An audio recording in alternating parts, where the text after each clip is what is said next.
بسم اللہ الرحمن الرحیم۔ یہ سب تمہارا کرم ہے آقا کہ بات اب تک بنی ہوئی ہے۔ 1500 سالہ جشن ولادت مصطفیٰ صلی اللہ علیہ وآلہ وسلم کے حوالے سے یہ خصوصی پوڈ کاسٹ آپ دیکھ رہے ہیں، جس میں مقتدر شخصیات کو مدعو کیا جاتا ہے، ان کے حالات زندگی کے حوالے سے، ان کے اچیومنٹ کے حوالے سے اور ان کے پوری زندگی کے سفر کے حوالے سے وہ آگہی فراہم کی جاتی ہے کہ جو آپ اسکرین پر ان کو جواب دیتے ہوئے دیکھتے ہیں، انہیں نعت پڑھتے ہوئے دیکھتے ہیں، انہیں تلاوت کرتے ہوئے دیکھتے ہیں، یا جس شعبے کی بھی کوئی شخصیت ہوتی ہے ان کے اس حوالے سے آپ ضرور جانتے ہیں، لیکن حالات زندگی کے حوالے سے ناظرین آپ یقیناً ناواقف ہوتے ہیں۔ تو بڑی دلچسپی بڑھ جاتی ہے جب ان شخصیات کو ہم دیکھتے ہیں اور ذاتی زندگی کے حوالے سے بات کرتے ہوئے دیکھتے ہیں، تو خوشی ہوتی ہے کہ ایسی شخصیات ہمارے درمیان موجود ہیں۔ آج ایک ایسی شخصیت موجود ہے ماشاءاللہ کہ جن کا کتاب سے بہت گہرا تعلق ہے، کتب بینی سے بڑا تعلق ہے، درس و تدریس سے بہت تعلق ہے، تحقیق سے بڑا تعلق ہے، تصنیف و تالیف سے تعلق ہے، اور اس کے ساتھ ساتھ ایک ایسا ماشاءاللہ میلان رکھتے ہیں آپ کہ جو ہم نے مدرسین میں دیکھا، اساتذہ میں دیکھا، اس انداز کا میلان رکھتے ہیں، اس انداز کا مزاج رکھتے ہیں، بڑا شائستہ انداز رکھتے ہیں۔ اور جو خوبی میں نے ان میں دیکھی وہ یہ کہ علم دین، عصری علوم کے ساتھ ساتھ اردو ادب پر، فارسی ادب پر بھی اور پنجابی ادب میں جو کچھ لکھا گیا ہے اس کے حوالے سے ماشاءاللہ بڑی دسترس رکھتے ہیں اشعار پر۔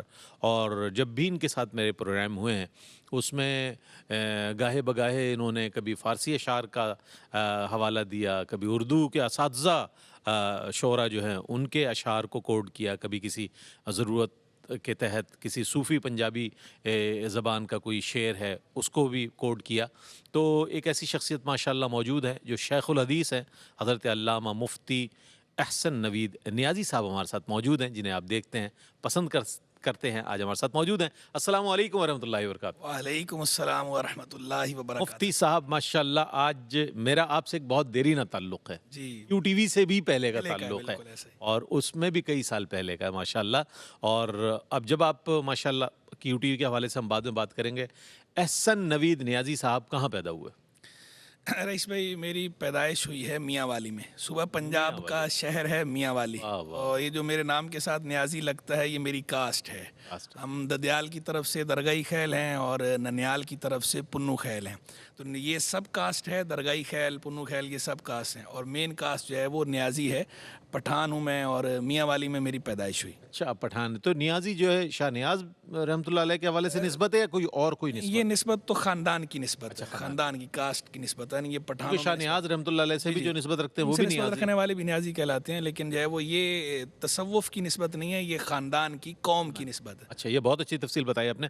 ابتدائی تعلیم کے حوالے سے مفتی صاحب ہم جاننا چاہیں گے کیا احوال رہا؟ ظاہر ہے بچہ جب کسی گھر میں پیدا ہوتا ہے تو کوشش کی جاتی ہے کہ اسے پرائمری تعلیم اور اس سے پھر آگے بڑھتا ہے وہ، تو آپ کی جو ابتدائی حالات زندگی ہے اس کے حوالے سے ہم چاہتے ہیں۔ اچھا، میں ایک دلچسپ بات یہ بیان کرتا ہوں کہ میرا جتنا تعلق تعلیم سے اب ہے اور جیسا شغف ہے کتاب سے، مطالعے سے، جب میں پیدا ہوا تو بچپن میں میرا ایسا شوق پہلے نہیں تھا، تو مجھ سے جب پوچھتے تھے نا گھر والے کہ بھائی آپ جو ہے وہ پڑھو گے، تو میں کہتا تھا پڑھوں گا نہیں، تو پڑھاؤں گا نہیں، تو میرے والد بعد صاحب، میں جی جی ہاں، تو میرے والد ماجد جو ہے وہ جب مجھے اس پر کہتے نا بعض اوقات کہ آپ پڑھو گے، تو میں کہتا تھا نہیں، تو پھر وہ کہتے تھے اگر پڑھو گے نہیں تو گدھا گاڑی چلانی پڑے گی، تو میں کہتا تھا چلا لوں گا، پڑھوں گا نہیں۔ پڑھوں گا نہیں۔ تو اب وہ پہلے تو انہوں نے مزاح میں لیا، اس کو لیٹر موڈ میں لیا، لیکن جب یہ چند بار ایسا ہوا نا تو انہیں تشویش ہوئی کہ یہ بچے کے ذہن میں کیا یہ بات ہے، تو پھر انہوں نے کسی سے مشورہ کیا، تو انہیں کسی نے بتایا کہ جناب ان کا جو میرا جو نام تھا پہلے والد صاحب نے رکھا تھا نوید عالم۔ نوید عالم۔ عالم خان ہمارے دادا کا نام تھا، تو ان کی نسبت سے انہوں نے رکھا تھا نوید عالم۔ تو انہوں نے کسی کو بتایا تو انہوں نے آگے سے کہا کہ یہ جو بچے کا نام آپ نے رکھا ہے نا نوید عالم، تو یہ آپ نام تبدیل کر دیں تو یہ بچہ جو ہے اس کے مزاج میں تبدیلی آ جائے گی۔ اچھا اچھا تو اچھا۔ انہوں نے پھر اس وقت جو ہے وہ میرا نام جو ہے وہ آگے سے عالم ہٹا دیا اور کر دیا احسن نوید۔ یہ والد صاحب نے نام بڑا رکھا، احسن کام کیا انہوں نے۔ یہ انہوں نے رکھا، اور لفظ محمد میں نے خود لگا لیا برکت کے لیے سرکاری ساتھ و سام کی، تو یوں میرا نام ہو گیا محمد احسن نوید نیازی۔ عربی اس میں خان نہیں آیا کہیں؟ جی خان ہے، اس میں لیکن خان ہے، لیکن وہ اختصاراً جو ہے نہیں، وہ اختصاراً جو ہے وہ اتنا طویل ہو جاتا ہے، طویل ہو نام جاتا ہے، لوگوں کے لیے دقت ہوتی ہے تو جی ہاں، ورنہ ویسے نام کا حصہ تو ہے وہ۔ ایسا تو ہے۔ اچھا، میں جو ہے وہ جب سے یہ نام تبدیل ہوا اس کے بعد سے ایسی کایا پلٹ ہوئی کہ میرا ایسا یہ شوق، نام جو تبدیل ہوا کس عمر میں ہوا؟ یہ میں بہت ابھی میں نے اسکول اچھا اچھا داخل اسکول نہیں ہوا تھا. اسکول اچھا اچھا میں لائف سے داخل بھی ہونے سے پہلے. پہلے کی بات ہے, کیونکہ اسی وقت وہ پوچھتے تھے نا تو میں کہتا تھا نہیں نہیں میں نے پڑھنا نہیں. اچھا اچھا تو جب مجھے اس کے بعد ایسی کایا پلٹ ہوئی, ایسا شوق ہوا علم کا اور ایجوکیشن کا کہ بچپن میں پاکٹ منی ملتی ہے نا, تو میں اس پاکٹ منی سے بھی چیز خریدنے کی بجائے جو ہے وہ ایک ریڈی والا گزرتا تھا کہانیوں کی کتابیں لے کر, تو میں اس سے وہ کہانیاں خرید لیتا تھا اور وہ پڑھتا تھا. واہ واہ واہ واہ. تھوڑا سا جیسے عمر بڑھی تو جو ہے وہ میں نے ماہنامہ ایک ہوتا تھا تعلیم و تربیت وہ لینا شروع کر دیا, ماہنامہ پھول, ماہنامہ نونہال یہ لینے شروع کر دیے. پھر تھوڑا سا اور شعور آیا تو ماہنامہ رضائے مصطفیٰ, تو میں نے یہ اخبارات, رسائل, مجلات, یہ کتابوں کی مطالعاتی ذوق جو ہے ابتداً آپ کو ابتدان ہی ہو گیا بچپن میں ہی. اور ایسا ذوق ہوا, ایسا ہوا کہ میرے نانا مرحوم جو ہے ان کا اپنا ایک کتابوں کا ذخیرہ تھا, ان کا اپنا ایک کتب خانہ لائبریری تھی, یعنی گھر کے اندر اوپر چھت پہ ایک پورا کمرہ تھا جو وہ بھی ماشاءاللہ اس سے وابستہ رہے. ان کی کتابوں سے بھرا ہوا تھا. اچھا اچھا تو وہ میں ان کی کتابیں اٹھا کے پڑھتا رہتا تھا. اب مجھے سمجھ تو ظاہری بات ہے بچہ تھا نہیں آتی تھی, الفاظ سمجھ نہیں آتے تھے, لیکن حافظہ ایسا اللہ کے فضل سے مضبوط تھا اس وقت بھی. لیکن کوئی صاحب نظر ہو اور اس وقت دیکھتا ہوگا وہ کہتا ہوگا یہ عالم بنے گا, بڑا ہوگا. وہ حافظہ اللہ کے فضل سے ایسا مضبوط تھا کہ میں جو پڑھتا تھا نا یاد ہو جاتا تھا. یاد ہو جاتا. یہ جو ہدایت بخشش ہے اس کے اکثر اشعار مجھے اس عمر کے یاد ہیں کہ میں نے یہ بات سمجھ بعد میں آئی اشعار کی کہ اشعار حفظ پہلے ہو گئے, لیکن حفظ پہلے ہو گئے. اور ایسا جو ہے وہ اللہ نے فضل فرمایا مجھ پہ, اللہ کی توفیق کی حافظے کے والے سے, کہ میں جب کلاس 4 میں پڑھتا تھا نا تو میں ایک دن ایسے راستے میں جا رہا تھا, تو چلتے ہوئے میں نے دیکھا ایک ڈائری کسی کی گری ہوئی تھی, کسی راگیر کی گر گئی ہوگی, تو میں نے اٹھا لی. تو وہ میں نے ڈائری اٹھائی تو وہ ساری ڈائری اشعار سے بھری ہوئی تھی. واہ واہ اس میں وہ بھی کوئی صاحب ذوق تھا, اشعار لکھے ہو. تو جیسے میں نے ڈائری کھولی تو جس صفحے پہ میری نظر پڑی ہے سب سے پہلے, تو اس پہ ایک شعر لکھا ہوا تھا. وہ شعر میرے ذہن میں بیٹھ گیا, وہ مجھے آج تک یاد ہے. کیا ہے وہ میں نے کہیں دیوان وغیرہ میں کہیں نہیں پڑھا. ہمیں سنا دیں وہ شعر. تو وہ میں بعض کا طلبہ کو بھی کہتا ہوں, جب وہ کوئی ہنس رہا ہو نا میں پوچھتا ہوں کیوں ہنس رہے ہو, تو وہ اگر آگے سے کہتا ہے جی نہیں ایسے ہی ہنس رہا ہوں, تو میں پھر یہ شعر سناتا ہوں. تو پھر بتاتا ہوں کہ میں نے اس وقت پڑھا تھا. اس میں لکھا تھا راز وہ ہم سے کوئی چھپاتا ہے, راز وہ ہم سے کوئی چھپاتا ہے, بے سبب یوں ہی کوئی مسکراتا ہے. کہنے واہ واہ. اب یہ اس ڈائری میں نے پڑھا تھا, یہ میں جب کلاس 4 میں پڑھتا تھا اس وقت کا, تو مجھے یاد ہے ایسی اس وقت بھی کہیں میں گزرتا تھا تو کہیں جو ہے وہ کوئی شعر لکھا ہوتا تھا نا, تو وہ بھی میرے ذہن میں نقش ہو گئے. میں ایک دفعہ گزرتا تھا, ایک پان کا کیبن تھا ایک جگہ, تو اس پہ ایک شعر لکھا ہوا تھا, وہ بھی ایسی چھپ گیا. وہ بھی میں نے کہیں پڑھا نہیں کتاب وغیرہ میں. وہ کہتا ہے ہجوم غم میری فطرت بدل نہیں سکتی, ہجوم غم میری فطرت بدل نہیں سکتی, میں کیا کروں میری عادت ہے مسکرانے کی. کیا کہنے. اب یہ بعض اوقات بڑے عمدہ اشعار دونوں میں مسکرانا آ رہا ہے, کہیں نہ کہیں گھما پھرا کے آپ مسکرانے پہ آ رہے ہیں اور بہت اچھا لگ رہا ہے. اچھا ابتدائی تعلیم جیسے آپ نے مڈل کیا, پرائمری مڈل کیا, سیکنڈری, کیا اس کی صورتحال رہی, پھر میٹرک میں کیا سبجیکٹ آپ نے انتخاب کیا اس کے حوالے سے بھی؟ میں نے جو ہے وہ ایلینس پبلک اسکول ہمارے قریبی تھا, تو پہلے جو ہے وہاں پر جو ہے وہ تعلیم کا سلسلہ رہا. اس کے بعد گورنمنٹ کمپریہنسو ہائی اسکول, اس میں جو ہے وہ تعلیم کا سلسلہ رہا. پھر اس کے بعد جو ہے میں نے ایم اے کیا, ماسٹرز کیا, ایم فل کیا, اور پی ایچ ڈی بھی جو ہے مطلب میں کر رہا ہوں. میرا جو کر لیا آپ نے, ایم فل میں نے کر لیا اور پی ایچ ڈی بھی کر لیا. میٹرک میں نے سائنس لیا تھا, پی ایچ ڈی کا جو ہے وہ ڈگری ابھی الاٹ نہیں ہوئی, مطلب میں نے ڈاکٹر مفتی احسن نوید نیازی انشاءاللہ ان قریب جو ہے. تو وہ میں بچپن سے جب اس طرف آیا نا تعلیم کی طرف, تو ایک میں لطیف بات یہ بھی بتا دیتا ہوں ایک ترغیب کے لیے بھی, کہ جو ہمارے والد ماجد ہیں اللہ تعالیٰ انہیں دراز عمر بالخیر عطا فرمائے, تو وہ بچپن میں جب چھوٹے تھے, جس عمر کی میں بات کر رہا تھا, تو وہ لے کر آئے اسکریبل لے کر. ہاں گیم ہے. اب وہ ہم اسکریبل اس طرح کھیلتے تھے, وہ رکھتے تھے کہ بھائی انگلش کے جو آپ ورڈ ہیں وہ آپ نے بنانے ہیں, اس کے اندر پھر دوسرے نے وہ بنانا ہے, کوئی حرف اس کے اندر جو آ رہا ہے اسی الفابیٹس ہوتے ہیں اس کے اندر, الفابیٹ سے لیٹرز. وہ بچپن سے انہوں نے اس طرح رکھا نا, تو میرا بچپن سے ہی رجحان جو ہے وہ ہو گیا یہ علم کی طرف, ادب کی طرف. شعر کی بات آئی تو کچھ چیزیں ایسی ہوتی ہیں وہ جینیٹیکلی میں کہتا ہوں کہ ہوتی ہیں. شعر پر بعد میں بات کریں گے ہم ایک چیز گوشہ رہ گیا, آپ نے بچپن کی بات بتائی, تو مشاغل کیا رہے, اور مشاغل میں پھر ہم پوچھنا چاہیں گے کھیل کود کی طرف بھی کوئی رجحان رہا؟ نصابی ماشاءاللہ میں آپ کو اسی طرح اسمارٹ دیکھ رہا ہوں گزشتہ کوئی 25 سال سے. ماشاءاللہ نصابی سرگرمیوں کے ساتھ جو ہے وہ ہم نصابی سرگرمیاں تھیں, کو کریکولر ایکٹیویٹیز بھی تھیں, اور کھیل کی جہاں تک بات ہے تو کرکٹ کا شوق تھا بچپن میں. تو ہم جہاں رہتے ہیں تو وہاں پر سارے ہم لوگوں کے ہی گھر ہیں، یعنی چچا وغیرہ کے، اور ہمارے اپنے فیملی کے خاندان کے سارے اس ایریے میں. تو وہاں پر جو ہے وہ پہلے ایک یعنی کہیں پر بھی بال چلی ہے آسانی سے مل جائے گی، مل جائے گی آسانی کہیں پر بھی آپ شاٹ اوپنلی. خیر بال یہ نہیں ہوگا کہ آپ کو پتہ ہے یہاں تو کراچی میں فلیٹ سسٹم ہے، کہیں چلی گئی تو بچے بھاگ جاتے ہیں کہ یہاں سے تو انکل بہت ڈانٹتے ہیں. بال کہیں جاتی نہیں تھی. وجہ اس کی یہ تھی کہ جو ہے وہ ہمارا ایک دادا کا ایک باغ تھا، اب تو خیر وہ تقسیم ہو گیا، اس وقت وہ باغ تھا اور اس کے ساتھ جو ہے گراؤنڈ بنا ہوا تھا. تو ہم عصر کے بعد جو ہے وہ سارے کزن اکٹھے ہو جاتے تھے وہاں پر، اور چچا وغیرہ بھی اکٹھے ہو جاتے تھے. تو ہم لوگ کرکٹ کھیلتے تھے، اور جو چچا وغیرہ ہیں وہ نیٹ لگا کر وہ والی بال کھیلتے تھے، اور ہم لوگ جو ہے وہ یا شٹل کاک کھیلتے تھے، اور ہم لوگ جو ہے وہ سائڈ پہ سارے جو ہے وہ اپنے بچے جو ہے ہم لوگ اپنا کرکٹ میچ کھیلتے تھے، خود ہی کھیلتے تھے آپس میں ہی، جو ہے وہ سارے ہم کزنز وغیرہ ہی تھے. تو یہ تھا. ہم نصابی سرگرمیوں میں جو ہے وہ میرا اسکول لائف میں ہی بہت زیادہ رجحان تھا تعلیم کے ساتھ. اول تو اللہ کے فضل سے میں ٹاپر رہا کلاس کے اندر بھی. ماشاءاللہ. پھر اس کے ساتھ ہم نصابی سرگرمیاں، فی البدی تقریر، انگلش ڈبیٹ، بیت بازی میں نے اسکول لائف میں 3 سال ڈسٹرکٹ ٹاپ کیا ہے. ماشاءاللہ. انگلش ڈبیٹ میں میں نے اسکول لائف میں 3 سال ڈسٹرکٹ ٹاپ کیا ہے. واہ واہ. اور اس کے اندر بھی جس طرح گھر کے ماحول کا ایک اثر ہوتا ہے، تو گھر کے ماحول کے ساتھ جو ہے وہ اساتذہ کا بھی کردار ہوتا ہے. تو ہاں ان کا بھی بتائیے گا. والدین کے ساتھ ساتھ آپ نے نانا حضور کا ذکر کیا، تو اور وہ اساتذہ کون ہیں کہ جنہوں نے مفتی احسن نوید نیازی بننے میں مدد جی؟ ایک تو جو ہے وہ اسکول لائف کے اندر جو ہے وہ ہمارے ایک ٹیچر تھے جو ہمارے کلاس ٹیچر بھی تھے، اور جن کے پاس میں نے کلاس 7 سے لے کر میٹرک تک وہ ہر سال ہمارے کلاس ٹیچر ہوتے تھے. ان کا ذکر ضرور کروں گا، محترم جناب سر ریاض احمد بھیروی صاحب.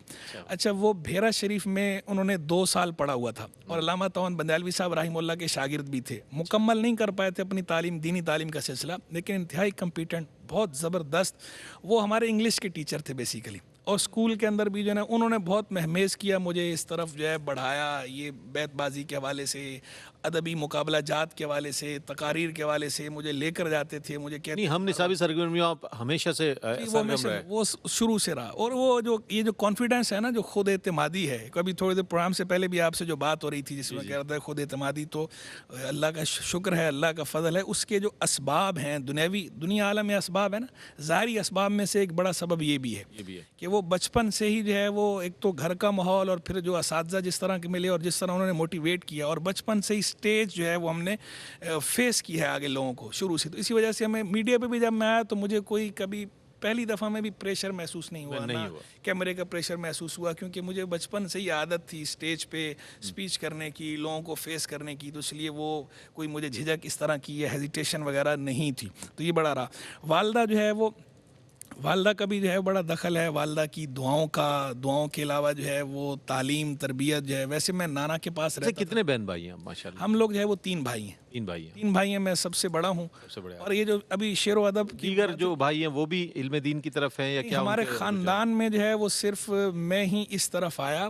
پورا خاندان جو ہے وہ ہمارا کوئی بھی دینی تعلیم کی طرف نہیں تھا، میرے نانا سمیت. آپ نے اتنا کر لیا کہ بہت سوروں کا کفارہ ادا ہو گیا ہوگا. جو ہے وہ اللہ تبارک و تعالیٰ قبول فرمائے، اور جو ہے وہ ذریعہ نجات بنائے میرے لیے بھی، اور جو ہے میرے متعلقین کے لیے بھی ذخیرہ آخرت بنائے، قبول فرما لے. تو انشاءاللہ ذخیرہ آخرت ہے اگر اللہ نے قبول فرمایا تو.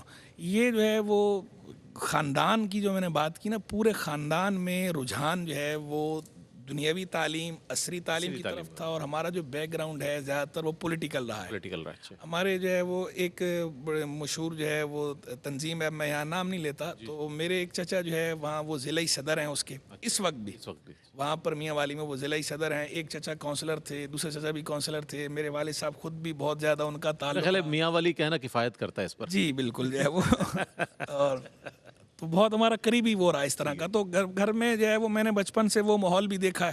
تو سب کی خواہش بھی یہ تھی کہ میں اس طرح کا کوئی شعبہ اختیار کروں، لیکن میں جو ہے یہ بائی چوائس آیا. یہ جو علم دین کی بڑا کمال ہو گیا یہ کہ آپ اس گھرانے سے تعلق رکھتے ہیں جہاں پہ عصری تعلیم کو اہمیت دی جاتی ہے، یہ ترجیح دی جاتی ہے، اور پھر پولیٹیکل بیک گراؤنڈ ہو سب کا. اس میں سے ایک شخص کا ادھر نکل کر آنا اور پھر اس میں ماشاءاللہ کامیابی حاصل کرنا ایک بہت بڑی بات ہے. میں سمجھتا ہوں بڑی کامیابی. ایک چیز اور، کسی بھی شخص کے لیے دنیاوی تعلیم حاصل کر لینا یا علم دین کا حاصل کرنا یہ 2 مختلف باتیں ہیں. بہت کم ایسے اتفاقات دیکھنے میں آتے ہیں کہ ایک شخص دنیاوی تعلیم سے بھی، جیسا آپ نے بتایا کہ ایم فل تک گئے، پھر آپ پی ایچ ڈی کے لیے بھی ظاہر کوشاں ہیں اور وہ بھی انشاءاللہ ہو جائے گا، اور پھر آپ اس طرف درس نظامی، پھر تخصص، اور پھر یہ ساری چیزیں کیسے ممکن ہوا اور کیسے مینیج کیا آپ نے؟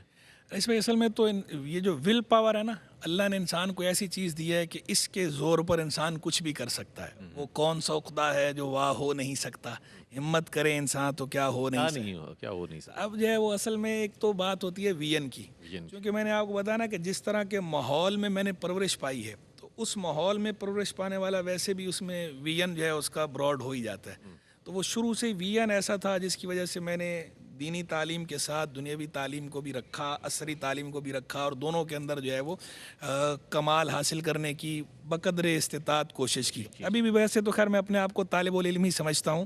اللہ تبارک و تعالیٰ مجھے علم کی برکتیں نصیب فرمائے. ہمارے جو علاقے کے جو مسجد تھی قریب ہی، اور وہ وہاں کا سب مرکز بھی تھا جامعہ شمع صدیقیہ، تو وہاں وہ میرے ابتدائی استاد بھی جن سے میں نے شروع کیا تھا وہ حضور محدث اعظم پاکستان علامہ سردار احمد صاحب رحمہ اللہ کے براہ راست شاگرد رشید تھے. مفتی میاں محمد صاحب رحمہ اللہ وصال فرما گئے. تو ان کے پاس جب میں جاتا تھا تو یہ خاندان کی بات ہے، اس سے میں ذکر کر رہا ہوں، تو وہ لوگ ان کے ہاتھ چومتے تھے، گھٹنوں کو ہاتھ لگاتے تھے، اور وہ ایک انہوں نے چارپائی لگائی ہوتی تھی. وہ خود بھی ماشاءاللہ جو ہے وہ زمیندار تھے، یعنی ان کا بھی بیک گراؤنڈ اچھا تھا، مالی حوالے سے بھی، فائنینشیل بھی مضبوط تھے، دینی طور پر بھی بڑے بڑے لوگ ان کے پاس آتے تھے. تو اب وہ جو بیٹھتے تھے تو بڑے بڑے لوگ آ کے جو ہے اس طرح ان کو ملتے تھے، اور اس کے بعد وہ جس چارپائی پہ بیٹھے ہوتے تھے اس پہ کوئی بیٹھتا نہیں تھا ادباً. سارے یا ان کے سامنے کرسی پہ بیٹھتے تھے، یا ان کے سامنے چارپائی پہ بیٹھتے تھے، یا نیچے بیٹھ جاتے تھے. تو میں جب حاضر ہوتا تھا ان کی خدمت میں تو ایک تو جو ہے وہ کمال شفقت فرماتے تھے. میں جب دست بوسی کرتا تھا تو جو ہے وہ گھٹنوں کو ہاتھ لگانے کی کوشش کرتا تو وہ نہیں لگانے دیتے تھے.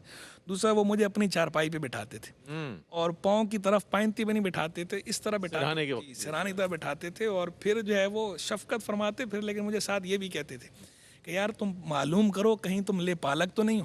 اچھا. وہ خاندان کی وجہ سے کہ وہ بیک گراؤنڈ جو ہے فیملی کا وہ ہے، اور تم اور وہ آپ الگ ہے، اور تم ادھر جو علم کی طرف، دین کی طرف، اس طرف. تو کہتے تھے، خوش طبی کرتے تھے، تو وہ کہتے تھے کہ جو ہے یہ لے پالک تو نہیں ہو، آپ معلوم کرو، دریافت کرو.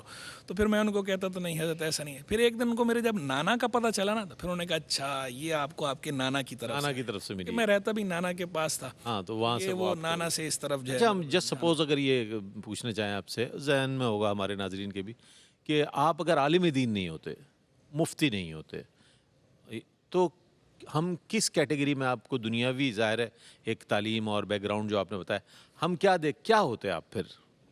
اچھا رئیس بھائی، ایک بات یہ ہے کہ میں اللہ تبارک و تعالیٰ کی تقدیر پہ راضی رہنے والا بندہ ہوں. میں کبھی اس طرح کا سوچتا ہی نہیں ہوں. ایک ہوتا نا کہ بندہ کبھی کبھی اوور تھنکنگ کرتا ہے، کبھی میں یہ نہیں ہوتا تو یہ ہوتا، ایسا نہیں ہوتا تو ایسا ہوتا. تو میں اللہ کا شکر ہے مجھے نا کبھی میں گلٹی فیل نہیں کرتا کہ میں نے، یعنی یہ جیسے کہا نا کہ یہ میں نے بائی چوائس آیا اس طرف. میں دین کو بائی چوائس اختیار کیا ہے نا. اب جب میں نے بائی چوائس اختیار کیا تو میں کمیٹیڈ ہوں اس کے ساتھ. یہ میری کاز ہے، میں کمیٹیڈ ہوں. مجھے اللہ کا شکر ہے، یہ اللہ کا بے حد فضل ہے کہ مجھے یہ خیال نہیں آتا کہ یار میں اس فیلڈ میں کیوں آیا، اس کی جگہ اگر میں دوسری فیلڈ اختیار کرتا. یہ تو بڑی پختہ فکر ہے آپ کی. اب یہاں پر ہم یہ بھی پوچھ لیں کہ آپ کی وہ شخصیت کو جس نے بہت متاثر کیا ہو آپ کو، کوئی ایسی شخصیت انسان کی زندگی میں ضرور ہوتی ہے، آپ کی زندگی میں ہو؟ زندہ لوگوں کی بات کریں یا وصال یافتگان؟ جو موجود ہیں ان کی بھی، جو بقید حیات ہیں، اور جو نہیں ہیں ان کی بھی بات کرنا ہے. اچھا، ایک تو جو ہے وصال یافتگان کی جہاں تک بات ہے تو ویسے تو خیر اللہ والے جتنے بھی ہیں وہ سارے ہی لائق تعظیم، لائق احترام ہیں، اور ہم سب سے محبت کرتے ہیں. لیکن کسی سے لگاؤ زیادہ ہوتا ہے، قلب کا تعلق جو ہے وہ کسی سے زیادہ ہوتا ہے، کسی کی طرف کشش زیادہ محسوس ہوتی ہے. پھر کسی سے جس کو انسپریشن کہتے ہیں، یہ ویسے بھی کم لوگوں سے ہوتی ہے. محبت تو ساری بات، اتنے اللہ والے ہیں وہ سب سے محبت ہونی چاہیے. سب اہل علم و فضل سے آپ کو عقیدت ہونی چاہیے، الحمدللہ ہے. لیکن جو انسپریشن ہے، جس سے متاثر ہونا کہتے ہیں، تو میں سب سے زیادہ جن شخصیات سے متاثر ہوا ان میں ایک تو امام عبداللہ بن مبارک رحمہ اللہ. واہ واہ واہ. امام عبداللہ مبارک رحمہ اللہ وہ ہیں کہ وہ فقہ کے بھی امام ہیں، وہ حدیث کے میدان میں بھی امام ہیں، وہ تصوف کے میدان میں بھی امام ہیں، اور میدان جہاد میں بھی شاہ سوار ہیں. بلکہ امام عبداللہ مبارک کا ذکر آتا ہے نا تو مجھے اکثر جو ہے وہ شعر یاد آتا ہے. عربی کا کلاسیکل شاعر ہے ابو طیب احمد متنبی. اس کے اشعار میں جو ہے وہ سب سے عمدہ شعر اس کو سمجھا جاتا ہے وہ ایک یہ ہے: الخیل واللیل والبیداء تعرفنی والسیف والرمح والقرطاس والقلم. گھوڑے بھی مجھے جانتے ہیں، راتیں بھی مجھے جانتی ہیں، شہر بھی مجھے جانتے ہیں، صحرا بھی مجھے جانتے ہیں، تلوار بھی مجھے جانتی ہے، نیزے تیر بھی مجھے جانتی ہیں، اور کاغذ قلم بھی مجھے جانتے ہیں. واہ واہ. یعنی وہ یہ کہنا چاہ رہا ہے کہ فنون حرب و ضرب ہوں یا فنون علم و ادب ہوں, واہ. میں دونوں کا شاہ سوار ہوں. تو امام عبد المبارک رحمہ اللہ کا جب ذکر آتا ہے تو مجھے متنبی کا یہ شعر بے ساختہ یاد آ جاتا ہے. میں کہتا ہوں کہ الخیل واللیل والبیضاء تعرفنی والسیف والرمح والقرطاس والقلم. ماشاء اللہ. یہ خوبصورت گفتگو جاری ساری رہے گی اور مفتی صاحب سے اسی طرح کے ہم سوالات کرتے رہیں گے تاکہ آپ پر ان کی شخصیت کھل کر سامنے آئے کہ ماشاء اللہ زندگی کتنی خوبصورت گزاری ہے اور آگے جو سفر ہے آپ کا وہ بڑا روشن نظر آ رہا ہے اور بہت سے لوگ آپ سے کسب فیض کر رہے ہیں علم کے حوالے سے. ایک وقفے کے بعد لوٹتے ہیں ہمارے ساتھ رہی. جی ناظرین, آپ کا خیر مقدم ہے. یہ سب تمہارا کرم ہے آقا کہ بات اب تک بنی ہوئی ہے. آج علامہ مفتی محمد احسن نوید نیازی صاحب ہمارے ساتھ موجود ہیں جن سے ہم بات کر رہے ہیں. ان کی پسندیدہ شخصیات یعنی وہ شخصیت کے جس نے انہیں متاثر کیا اس کے حوالے سے بتا رہے تھے. ہم چاہیں گے مزید اپنی بات کو مکمل کریں تو فوری طور پر اگلا سوال کرنا ہے. جی مفتی صاحب. جی تو میں گزارش کر رہا تھا, ایک تو امام عبد المبارک رحمہ اللہ کا ذکر آ گیا, دوسرا کچھ برے صغیر پاک و ہند کے تناظر میں ذکر کریں تو یہاں پر میں ویسے بھی کہتا ہوں اگر مجھ سے یہ کہا جائے کہ یہاں کے اہل علم و فضل کو آپ ریٹ کریں تو میں 3 شخصیات کو ٹاپ آف دا لسٹ رکھتا ہوں. اچھا, وہ کون ایک کون ہے؟ مسند الہند شاہ ولی اللہ محدث دہلوی رحمہ اللہ, دوسرے امام عبد الحی لکھنوی فرنگی محلی رحمہ اللہ, تیسرے اعلیٰ حضرت امام محمد رضا خان بریلوی رحمہ کیا اللہ. بات ہے. کہ یہ تینوں حضرات جو ہے وہ یہ جامع ہیں علوم و فنون کی, یعنی علوم عقلیہ ہوں یا علوم نقلیہ ہوں دونوں کی آپ کو جامع نظر آئیں گی. کیا بات. پھر جو ہے ان کا جو شغف ہے تصنیف و تالیف کے ساتھ وہ بھی آپ کو نظر آئے گا. سب کی کتابیں بے شمار, پھر جو انہوں نے اثر چھوڑا ہے اپنے زمانے پر اور سوسائٹی پر وہ اثر بھی سبحان اللہ شاندار. یہ تینوں ان کے اندر بہت سی قدریں مشترک ہیں اور پھر ساتھ ساتھ ظاہر و باطن کے بھی جامع ہیں, یعنی حاوی اصول و فروع بھی ہیں, ظاہر و باطن کے جامع بھی ہیں. اور میری اپنی طبیعت میں بھی ڈائیورسٹی ہے, تنوع ہے, تو مجھے جو ہے وہ ایسے لوگ اور زیادہ اپیل کرتے ہیں کہ جن کی شخصیت میں تنوع ہو, ڈائیورسٹی ہو, جو جامع و صفات ہوں. وہ یہ ہستیاں یہ ہیں. زندوں کی بات کی جائے تو زندوں کے اندر جو ہے وہ ایک حدیث کے حوالے سے اگر آپ بات کریں اور خاص فقہ حنفی کے حوالے سے حنفی محدثین میں تو ایک بڑے عالم ہیں, آج کل ترکی میں ہوتے ہیں, پہلے مدینہ منورہ میں ہوتے تھے, ویسے شام کے ہیں, آج کل وہ ترکی میں ہوتے ہیں. ترکی میں شیخ محمد عوامہ بہت زبردست شاندار محدث ہیں. اور اگر آپ علم العقیدہ والکلام کی بات کریں تو شیخ سعید عبداللطیف فودہ جارڈن کے اردن کے عالم ہیں, بہت زبردست متکلم ہیں.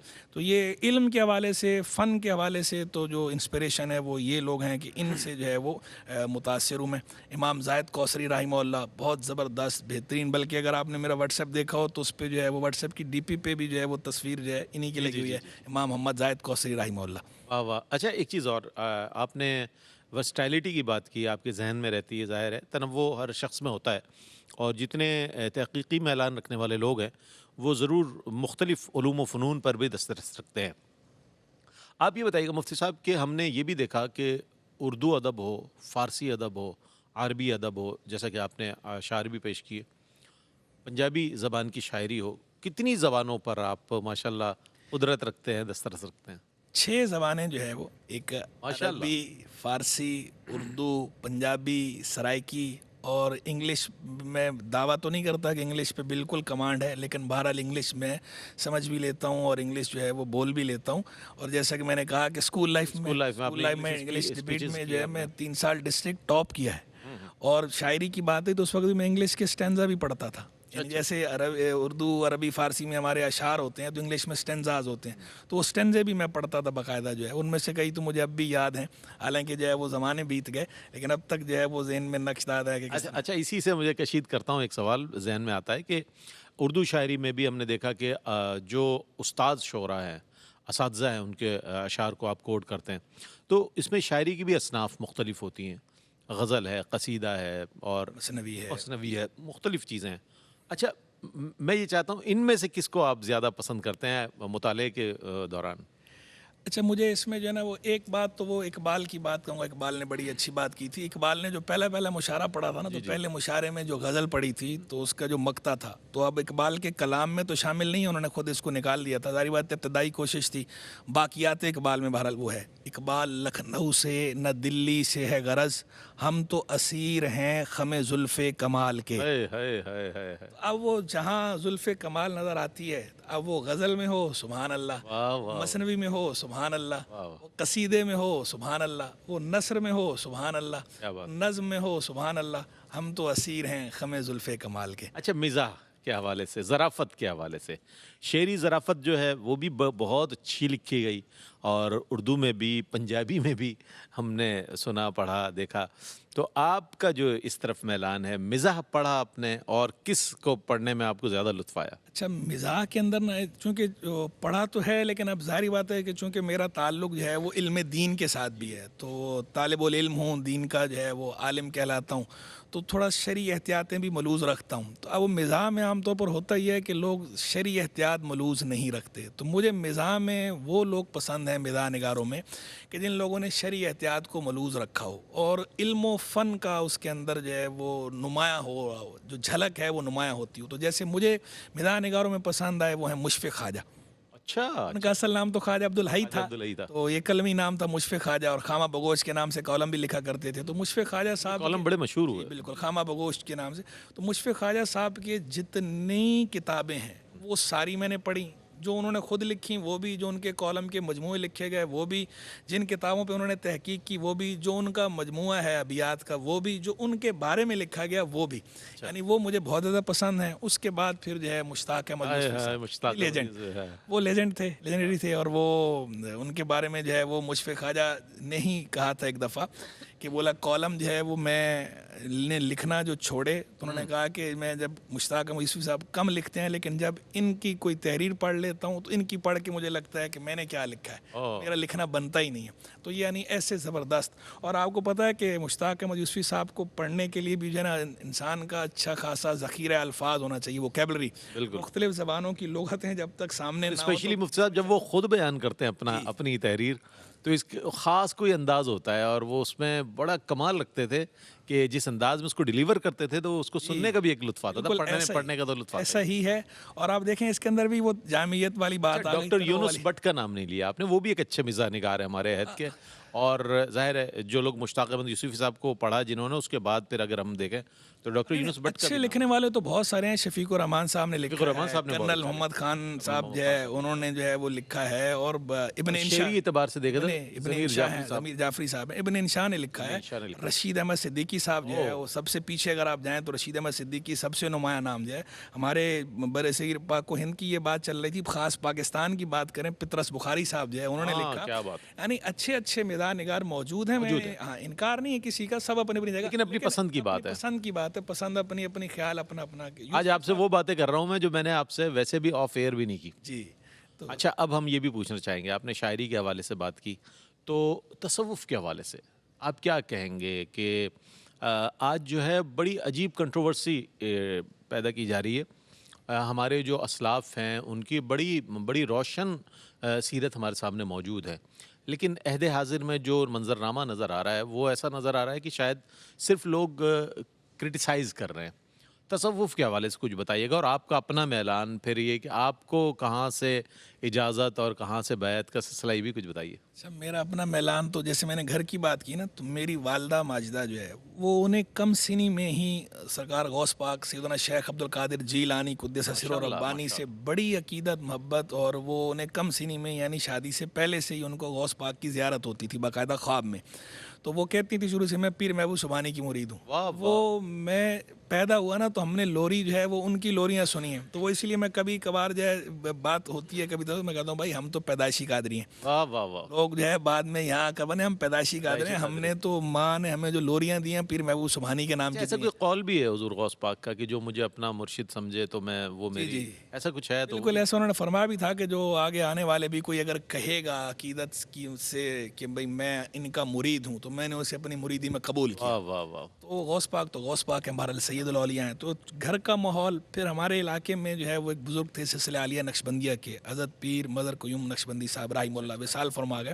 تو بچپن میں ان کے پاس گیا تو علم دین کی بات بھی ایک یہ ہے کہ ان کو میں نے ایک دفعہ عرض کیا حضرت علم دین کے لیے دعا فرمائیں. اچھا، اس وقت تک میں نے جو ہے وہ درس نظامی سٹارٹ نہیں کیا تھا، اس سے پہلے کی بات ہے. میں اسکول میں ہی پڑھتا تھا. تو ایک دفعہ میں ان کے پاس جا کر کہا تو انہوں نے جو ہے وہ میرے گال تھپ تھپایا، بچہ تھا چھوٹا تو ہلکا سا ایسے رکھ کے گال تھپ تھپایا اور کہا بیٹا اللہ پاک علم دین نصیب واہ واہ واہ، اللہ پاک علم دین نصیب فرمائے، اللہ پاک علم دین نصیب فرمائے، 3 دفعہ انہوں نے ایسے فرمایا.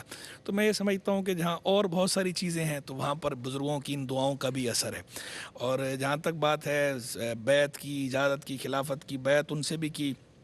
خلافت مجھے کئی بزرگوں سے باقاعدہ خلافت ہے، کئی سلاسل کے اندر جو ہے وہ 14 سے زائد سلاسل میں مجھے باقاعدہ خلافت کا ماشاء شرف حاصل ہے. اللہ ماشاء اللہ. اور ان میں سے جو سب سے نمایاں ہیں یعنی مشہور ہونے کے اعتبار سے تو ان کا نام لے لیتا ہوں میں. شیخ الاسلام علامہ سید مدنی میاں اشرفی کے اشرفی چوچوی، سلسلے میں جی ہاشم میاں صاحب کے بڑے آپ بھائی یہ جو ہیں. نسبت اپنے نام کے ساتھ کبھی ہم نے نہیں دیکھی. اچھا رئیس بھائی، میرا جو جیسے میں نے کہا نا ذہن تھوڑا ذرا ہے آفاقی نوعیت کا. وہ جو اقبال نے کہا تھا نا، بند درویش خدا مست نہ شرکی ہے نگر بھی، گھر میرا نہ دلی نہ صفاہاں نہ سمرقند. کیا بات. تو خاکی ہوں مگر خاک سے رکھتا نہیں پیوند، فطرت نے مجھے بخشے ہیں جوہر ملکوتی، واہ واہ خاکی ہوں مگر خاک سے رکھتا نہیں پیوند.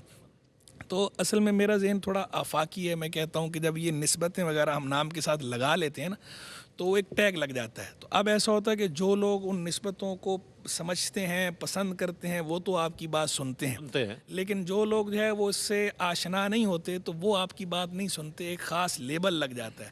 تو جب کہ میں یہ چاہتا ہوں کہ ہم اسلام کے نمائندے ہیں، بہت اچھی بات ہے. ہر طبقہ ہماری بات سنے، ہر طبقہ ہم سے استفادہ بہت کرے، اچھی بات. قریب آئے. ہم اسلام کے نمائندے ہیں، ہم کتاب و سنت کی تعلیم کو فروغ دیتے ہیں. تو اس لیے ہم کوشش کرتے ہیں ہر اس چیز سے بچیں کہ جو اس کا جو افادہ عام ہے اس میں رکاوٹ بن سکتی ہو. بہت اچھی بات. جو لگاتے ہیں وہ بھی اپنی جگہ درست ہیں، اس کا انکار نہیں ہے، وہ بھی سر آنکھوں پر ہیں. لیکن میرا اپنا مزاج یہ ہے، منہج یہ ہے کہ میں خود اپنے نام کے ساتھ نہیں لگاتا. یہ نیازی کاسٹ بھی اسی لیے لگاتا ہوں تاکہ کوئی نسبت دوسری نہ آ گئے. ورنہ پہلے ایسا ہوتا تھا جہاں کہیں جاتے تھے تو اب اگر وہ سلسلہ عالیہ قادریہ کے لوگ ہیں تو وہ خود سے قادری لگا لیتے تھے، سلسلہ نقشبندیہ کے لوگ ہیں تو وہ نقشبندی لگا دیتے تھے، سلسلہ سہروردیہ کے لوگ ہیں تو وہ سہروردی لگا دیتے تھے. تو ہم نے خود ہی کاسٹ کا وہ لگا دیا تاکہ اور کوئی اگلا لگائے گا ہی نہیں. اچھا، آپ جیسی شخصیات کے میں دیکھتا ہوں کہ 3 شعبے ہوتے ہیں. ایک تدریس، ایک تحقیق، اور ایک جو ہے ظاہر ہے تصنیف و تالیف. تو آپ نے ان تینوں شعبوں میں کس شعبے کی طرف آپ کا زیادہ میلان ہے؟ ویسے تو تمام ہی کی طرف ہوگا، کیا کہیے گا؟ اس میں میرا سب سے زیادہ میلان تو تدریس کی طرف ہے. اچھا، اللہ کے فضل سے مجھے جو ہے وہ 17 برس سے زائد ہو گئے تخصص پڑھاتے ہوئے. یعنی جو ہمارے ہاں تخصص کہا جاتا ہے مفتی کورس کو.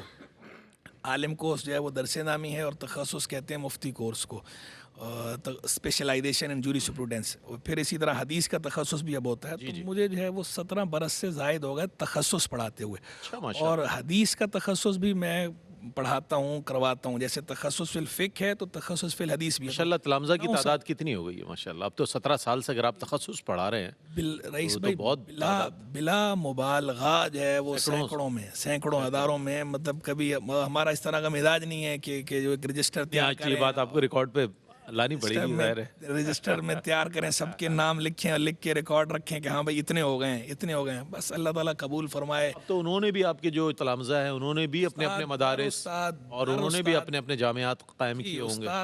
استاد یہ سلسلہ ہے. اور اللہ تعالیٰ آگے بھی یہ جاری رکھے. یہ علم کی شمع اسی طرح جلے، دیے سے دیا جلتا ہے، اسی طرح فروغ ہوتا ہے علم کو، دین کو اسی طرح فروغ ہوتا رہے. تو تدریس کا جو ہے مجھے جو ہے وہ شوق، اور آج بھی میں تدریس کو میں کہتا ہوں ہمارا وابستہ ہے. بالکل، وہ ہمارا ہم نے ہمیشہ آپ کے ہاتھ میں ایک کتاب دیکھی. کوئی ایک تو میں کم کہہ رہا ہوں، میں چونکہ اکثر ایسا ہوتا ہے کہ پروگرام جب ختم ہوتا ہے تو ختم ہونے کے بعد ساتھ جاتے ہیں تو کئی کتب مفتی صاحب کے ساتھ ہوتی ہیں. اچھا، ہم ایک چیز اور پوچھنا چاہیں گے جلدی سے. آپ کی بات کیا ہم نے تو آج بھی کتاب میرے ساتھ ہی ہے. واہ واہ واہ. تو اس پر ظاہر ہے آپ کا ایک میلان ہے مطالعے کا اور ہر وقت آپ کتاب رکھتے ہیں. ایک چیز اور، کیو ٹی وی پر آپ کا آنا جب ہوا اور جب سے آئے ہیں تب سے کتنے پروگرام، اور آپ کا یہ جو میرا خیال ہے کوئی ایسا پروگرام نہیں ہے جو انفارمیٹیو نہ ہو یا ناظرین کے لیے ایجوکیٹ نہ کرتا ہو. تو میں چاہتا ہوں اس کے بارے میں کچھ بتائیے. اس میں کیو ٹی وی مجھے جو ہے وہ الحمدللہ 10 برس سے زائد ہو گئے. کیو ٹی وی سے بھی باقاعدہ منسلک ہوئے. اور پروگرامز کے اندر جو ہے ایک تو میرا پروگرام ہوتا ہے عصر حاضر اور احکام دین کے نام سے. کالر بیسڈ پروگرام ہے، لائیو کالز ہم لیتے ہیں. فقہی نوعیت کا پروگرام ہے، اس میں ہم جو ہے وہ گفتگو کرتے ہیں ٹاپک لے کر اور پھر کالز کو انٹرٹین کرتے ہیں. جو کیوریز ہیں لائیو ان کو ایڈریس کیا جاتا ہے. اچھا، اس پروگرام کے اندر بھی ایک بات آ گئی، ضمناً کہہ دیتا ہوں کہ اس پروگرام میں بھی آپ دیکھیں گے نا تو ایک طرف کتابیں رکھی ہوتی ہیں اور سامنے جو ہے یہ تسبیح رکھی ہوتی ہے. یہ میں قصدن رکھتا ہوں، کتابیں بھی رکھتا ہوں، تسبیح بھی رکھتا ہوں. وجہ اس کی یہ سائلنٹ میسج ہے. یہ سائلنٹ میسج ہے کہ ہمارا جو ایک تعلق علم کے ساتھ ہے، دوسرا تعلق ہمارا عبادت کے ساتھ ہے. تو ہمارا دونوں کے ساتھ تعلق مضبوط رہنا چاہیے کہ وہ میسج جو ہے مجھے خود بھی ذہن میں رہے کہ میں کتاب اور تسبیح اس سے وابستہ ہوں، میں نے اس کو نہیں چھوڑنا. اور جو دیکھنے والے ویورز ہیں ان کو بھی جو ہے یہ پیغام جاتا رہے کہ بھائی کتاب اور تسبیح جو ہے، علم اور عبادت یہ دونوں ہماری اصل ہیں، اور دین کی فضیلت کا معیار بھی یہی ہے. ایک فضیلت کا معیار علم ہے، دوسرا معیار تقویٰ ہے. تو تقویٰ کے اندر عبادت کا بڑا دخل ہے، عبادت کے بغیر تقویٰ ہو ہی نہیں سکتا. تو یہ یاد یہ پروگرام بتایا آپ نے. دوسرا پروگرام جو ہے وہ سرمایہ اسلاف کے نام سے وہ بہت اچھا پروگرام ہے، وہ لٹریری پروگرام ہے، تحقیقی پروگرام ہے. تحقیقی پروگرام ہے، اور اس میں آپ ڈائیورسٹی ہے اس میں بھی، یعنی اس کے اندر بھی ہم کرتے کیا ہیں بیسیکلی وہ کتابوں کا تعارف ہوتا ہے اور ان کے مصنفین کے حوالے سے آپ بہت خوبصورت کتاب ہم لیتے ہیں، بایوگرافی بھی لیتے ہیں آپ اور کتاب کے حوالے سے ان کی کتابوں کا تعارف دیتے ہیں. پھر جو مصنفین لیتے ہیں وہ بھی ہم لیتے ہیں ہر طرح کے، یعنی محدثین کو بھی لیتے ہیں، فقہا کو بھی لیتے ہیں، مفسرین کو بھی لیتے ہیں، متکلمین کو بھی لیتے ہیں، مورخین کو بھی لیتے ہیں، صوفیاء کرام کو بھی لیتے ہیں. بالکل بالکل. تاکہ سب کا جو ہے وہ کنٹریبیوشن جو دین کے لیے ہے. وہ ڈائیورسٹی کی میں نے بات کی نا، تو یہاں بھی اس میں بھی ڈائیورسٹی ہے. پھر فقہ کے اندر بھی، اب میں حنفی ہوں تو ایسا نہیں کہ میں نے صرف حنفیوں کو ہی لینا ہے، اس میں ہم حنفی فقہا کو بھی شامل کرتے ہیں، شافعی فقہا کو بھی لیتے ہیں، مالکی فقہا کو بھی لیتے ہیں، حنبلی فقہا کو بھی لیتے ہیں. سب کو لیتے ہیں، ایک آفاقی پیغام دیتے ہیں، اور جو اسلام کی تعلیم ہے اس کو اجاگر کرتے ہیں. اور رجال اسلام یہ اسلام کے جو بطل جلیل ہیں ایک سے ایک ہیں، ایک سے بڑھ کے ایک. تو ہم ان سب کا اپنی طرف سے ایک جو ہے وہ یاد رفتگاں ان میں ایک حصہ ڈالتے ہیں، اور کوشش کرتے ہیں کہ اللہ تبارک و تعالی ہماری اس کاوش کو قبول فرمائے. اور اس کا بڑا اچھا جو ہے وہ آؤٹ پٹ بھی ہے. ابھی کچھ عرصے پہلے ایک میرا شاگرد ملنے کے لیے آیا، اسٹوڈنٹ جو ہے وہ انٹیریئر سے، تو مجھے کہنے لگا یعنی میں افادے کی بات کروں کہ پروگرام سے لوگ استفادہ کس طرح کرتے ہیں. کہنے لگا کہ استاد صاحب میں جہاں رہتا ہوں نا تو قریب ہی جو ایک ہمارا کالج ہے جو شہر کا، تو اس کے جو پرنسپل ہیں انہوں نے مجھے آ کے بتایا کہ بولو بھائی یہ مفتی احسن نوید نیادی صاحب ہیں، ان کا ایک پروگرام آتا ہے سرمایہ اسلاف. تو میں یہ پروگرام دیکھتا ہوں، اور یہ جو اردو کے الفاظ بولتے ہیں نا، تو وہ بولتے ہیں مجھے عربی نہیں آتی، وہ عربی کتابوں کا بھی بتا رہے ہوتے ہیں، لیکن جو وہ اردو بول رہے ہوتے ہیں میں وہ الفاظ لکھ لیتا ہوں. اور اس کے بعد جب میں آتا ہوں اپنے کالج میں تو جو ٹیچرز ہیں ان سے پوچھتا ہوں کہ ہاں بھائی یہ اردو کا لفظ ہے، اس کا مطلب بتاؤ. پھر ان کو نہیں آتا، کہتا ہوں ڈھونڈ کے آؤ، نہیں بتا پاتے. میں کہتا ہوں آپ لوگوں کو یہ نہیں آتا، تو بولا میرے ذخیرہ الفاظ میں اضافہ ہوتا ہے، میں اس طرح استفادہ کر رہا ہوں. یعنی کس طرح لوگ اس سے استفادہ کرتے ہیں پروگرام سے. اچھا میرے پاس وقت کم ہے، سوالات بہت ہیں، لیکن جلدی جلدی آپ جوابات دے دیں گے. ہم آپ کے ہاتھ میں جب دیکھتے ہیں مختلف کتابیں دیکھتے ہیں، اور جب آپ ملتے ہیں مختلف کتب کی زیارت ہو جاتی ہے، تو آیا کتنی کتابیں آپ کے پاس ہیں؟ کوئی لائبریری کی شکل ہے، کتب خانہ ہے، کیا ہے اس کا؟ کچھ راز آج فاش کر دیں. میری ذاتی کتابیں جو اس وقت ہیں جو میری اپنی ملک میں ہیں ذاتی، وہ 1,00,000 سے زائد کتابیں. 1,00,000 سے زائد کتابیں ہیں. اور رکھی ہوئی چھپا کے آپ نے 1,00,000 کتابیں میرے گھر پہ بھی رکھی ہوئی ہیں، وہاں پنجاب میں بھی رکھی ہوئی ہیں، یہاں جامع میں بھی رکھی ہوئی ہیں، یہاں دارالفتاح میں بھی رکھی ہوئی ہیں. ایک شاگرد کے یہاں، دوسرے کے یہاں، تیسرے کے یہاں، چوتھے کے یہاں. یعنی وہ اب جگہ کی تنگی ایسی ہو گئی ہے کہ وہ کافی بڑی جگہ ہے میرے پاس بھی، لیکن اس کے باوجود جو ہے وہ بہت زیادہ ہے. تو اب جو ہے وہ میں اس میں ہوں کہ تھوڑی سی اور بڑی جگہ ایک لے کر اس کے اندر سب کو ایک جگہ کروں گا انشاءاللہ. تو کتابوں سے میری محبت ایسی ہے. اور بلکہ میں وہ مجھے اس دن ایک صاحب مل گئے. یہ بھی وہ آپ کے نانا حضور کے پاس کتب خانہ تھا، ایک لائبریری تھی، وہ یہ چیز بھی آپ کو وہیں سے ذوق ملا، کتاب کا مطالعہ اور اس کو یکجا کرنا، جمع کرنا، جو ہے وہ پڑھنا، پھر مطالعہ کرنا. اچھا ایک ہوتا ہے کتابیں لینے کا شوق ہونا، بعض لوگوں کو کتابیں لینے کا شوق ہوتا ہے، پڑھنے کا نہیں ہوتا. تو مجھے الحمدللہ کتاب پڑھنے کا شوق بھی ہے اور کتاب خریدنے کا شوق، ذاتی جیب خرچ سے بھی آپ خریدتے ہیں. کتاب خریدنے کا شوق بھی ہے. یہ میں خریدی ہوئی ہیں، میں بچپن میں ہی جو اپنی پاکٹ منی ہوتی تھی اس سے بھی کتابیں خریدتا تھا، اور آج بھی اکثر حصہ میرا جو ہے وہ کتابوں میں ہی جاتا ہے. ایک ترغیب ہے نوجوانوں کے لیے. اچھا ایک چیز اور بھی، کھانے پینے میں کیا پسند کرتے ہیں، کس قسم کی غذائیں؟ چونکہ ظاہر ہے ایک اتنی انرجی چاہیے ہوتی ہے ایک شخص کو کہ جب اتنا کام کر رہا، تو اس کے حوالے سے بھی کچھ بتائیے. کھانے میں میں اس بھی زیادہ فوڈی نہیں ہوں، بس جو بھی ہوتا ہے کھا لیتا ہوں، جائز ہو، طیب ہو، حلال ہو تو کھا لیتا ہوں. یعنی اس میں کوئی ایسا وہ نہیں ہے کہ یہ بہت زیادہ پسند ہے، یہ پسند نہیں ہے، یا اس کو دیکھ کے منہ بنا لیا، اس کو دیکھ کے. باقی یہ الگ بات ہے کہ ٹھیک ہے ایک طرف جو ہے وہ سبزی ہو، اور ایک طرف جو ہے وہ اگر چکن ہو، ایک طرف بریانی ہو، مٹن ہو، تو ظاہری بات ہے وہ ایک رجحان انسان کا اس کی طرف جو ہے وہ زیادہ ہوتا ہے. تو وہ کسی چیز کی طرف ویسے رجحان ہونا الگ بات ہے، لیکن میں ساری چیزیں الحمدللہ اسفار کی طرف آ جاتے ہیں. حجاز مقدس کا کوئی سفر؟ مقدس کئی دفعہ جو ہے وہ سفر کی سعادت حاصل ہوئی، مدینہ منورہ کی حاضری، مکہ مکرمہ کی حاضری، اللہ تعالیٰ قبول فرمائے. بلکہ ایک دفعہ تو میں لگیا تو وہ بھی شیئر کر ہی دیتا ہوں. ایک دفعہ جب میری حاضری ہوئی تو میری آنکھ میں تکلیف تھی، اور جو ہے وہ کافی میں نے اس کا علاج کرایا. تو آنکھ ٹھیک نہیں ہو رہی تھی. اچھا. جب میں وہاں پہنچا مکہ مکرمہ حاضر ہوا اس وقت بھی تھی. جب مدینہ منورہ حاضر ہوا تو 2 دن بعد مجھے یاد آیا کہ میری آنکھ میں درد تھا, میری آنکھ میں تکلیف, وہ کیا ہوا. وہ آنکھ کا درد کافور ہو گیا مدینہ منورہ کی آب و ہوا کی برکت سے باذن اللہ. سرکار علیہ تو خاک شفا ہے نا جناب, توجہ سے. نہ ہو آرام جس بیمار کو سارے زمانے سے, اٹھا لے جائے تھوڑی خاک ان کے آستانے سے. زیارات کے حوالے سے بتائیے کن کن ممالک میں جانا ہوا, چونکہ بزرگان دین سے آپ کا تعلق, نسبت اور ذوق و شوق, تو کہاں جانا ہوا؟ بغداد معلیٰ کئی دفعہ حاضری ہوئی, نجف اشرف کئی دفعہ حاضری ہوئی, کربلا معلیٰ کئی دفعہ حاضری ہوئی, مختلف انبیاء کرام علیہ السلام سے جو منسوب مدارات ہیں وہاں حاضر ہوئے. سید الطائفہ خواجہ جنید بغدادی رحمہ اللہ, خواجہ سری سکتی رحمہ اللہ, شیخ معروف کرخی رحمہ اللہ, تفسیر روح المعانی کے مصنف جو ہے شیخ آلوسی رحمہ اللہ, امام ابو یوسف رحمہ اللہ, امام اعظم ابو حنیفہ رحمہ اللہ, امام احمد بن حنبل رحمہ اللہ, شیخ شہاب الدین سہروردی رحمہ اللہ, حضرت بکر شبلی رحمہ اللہ, بشر حافظ. ایک کامیاب مفتی ماشاءاللہ, ایک کامیاب استاذ, ایک کامیاب مفتی شیخ الحدیث. نئے جو ہمارے طلباء ہیں جو ماشاءاللہ درس نظامی کر رہے ہیں اور تخصص کی طرف جانا چاہتے ہیں, تدریس کی طرف آنا چاہتے ہیں, کیا پیغام دیجیے گا ان کو, کیا لائن آف ڈائریکشن دیجیے گا ہمارے اس پوڈ کاسٹ کے حوالے سے؟ میں اسٹوڈنٹس کو اکثر ویسے بھی کہتا رہتا ہوں, تو ان کو سمجھاتا ہوں تو کہتا ہوں کہ دیکھو اصول نیازیہ 3 ہیں. یعنی میں اپنے اصول بولتا ہوں تو کہتا ہوں آپ کے اپنے ہی اصول ہیں. میں کہتا ہوں اصول نیازیہ جو ہے وہ 3 ہیں. وہ کیا کیا ہے؟ ایک جو ہے وہ اعتدال, الاعتدال حلیت الرجال, اعتدال مردوں کا زیور ہے. دوسرا فرق مراتب, فرق مراتب ملحوظ رکھنا ہے ہر سطح پر, شخصیات میں بھی, نظریات میں بھی, افعال میں بھی, علوم و فنون میں بھی فرق مراتب. گر فرق مراتب نہ کنی زندگی کی.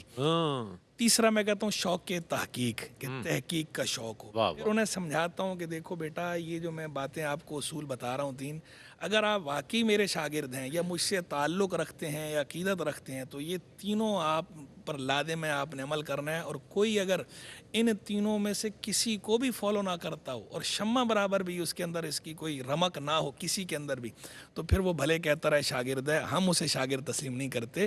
اسے شاگرد کے طور پر جو فیض ملنا ہے, جو استاد کا ملتا ہے, وہ فیض اسے اسی طرح ملے گا کہ وہ اگر ان تعلیمات پر عمل کرے گا. تو یہ ایک تو بات اصول کی ہو گئی.